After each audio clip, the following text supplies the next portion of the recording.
మహబూబ్ నగర్ జిల్లా జడ్చర్ల ప్రభుత్వ ఆసుపత్రిలో ఓ వ్యక్తి మృతదేహాన్ని కుక్కలు పీక్కుతున్న ఘటనపై ప్రభుత్వం చర్యలు చేపట్టింది. ఆసుపత్రి సూపరింటెండెంట్ చంద్రకళ సహా ఆర్ఎంఓ హరినాథ్, డ్యూటీ డాక్టర్ ఎంఎన్ఓపై సస్పెన్షన్ వేటు వేసింది. జడ్చర్ల ప్రభుత్వ ఆసుపత్రిని పరిశీలించిన రాష్ట్ర వైద్య విధాన పరిషత్ కమిషనర్ అజయ్ కుమార్ మార్చురీ ఘటనపై విచారణ చేపట్టారు. అనంతరం సూపరింటెండెంట్ సహా ఆర్ఎంఓ, డ్యూటీ డాక్టర్ ఎంఎన్ఓను సస్పెండ్ చేశారు. అంతకుముందు ప్రభుత్వ ఆసుపత్రుల నిర్వహణను కాంగ్రెస్ సర్కార్ గాలికి వదిలేసిందని మాజీ మంత్రి లక్ష్మారెడ్డి మండిపడ్డారు. ఆసుపత్రి సిబ్బంది నిర్లక్ష్యంతో వ్యక్తి మృతదేహం కుక్కలను ఆహారంగా మారిందని ఎమ్మెల్యే అనిరుద్ రెడ్డి ఆవేదన వ్యక్తం చేశారు. ఈ ఘటనతో వైద్యారోగ్య శాఖపై ప్రభుత్వానికి ఉన్న చిత్తశుద్ది స్పష్టమవుతోందని బీజేపీ ఎంపీ డీకే అరుణ విమర్శించారు. నిరుపేదల ఇళ్లను కూల్చడంపై ప్రభుత్వానికి ఉన్న శ్రద్ధ ప్రజలకు వైద్యం అందించడంలో లేదన్నారు.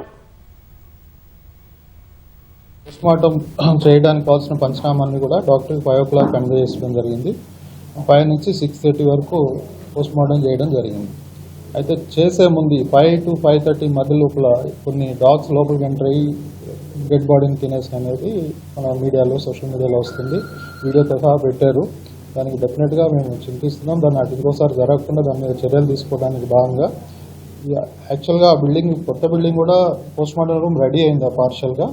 వాళ్ళ జాగ్రత్తలు అట్లాంటివి జరగకుండా తీసుకోవాల్సిన జాగ్రత్తలు అడ్మినిస్ట్రేటివ్ సైడ్ ఉంది కాబట్టి అడ్మినిస్ట్రేషన్లో ఎవరెవరైతే ఇన్వాల్వ్ ఉన్నారో వాళ్ళందరినీ కూడా చర్యలు తీసుకుని ఇమీడియట్గా ఆల్టర్నేట్ అరేంజ్ చేస్తాం, సస్పెన్షన్ చేస్తాం. Doctor Chandrakala, doctor Harinath, doctor Ravi Prakash MNO, DMO doctor Munisha.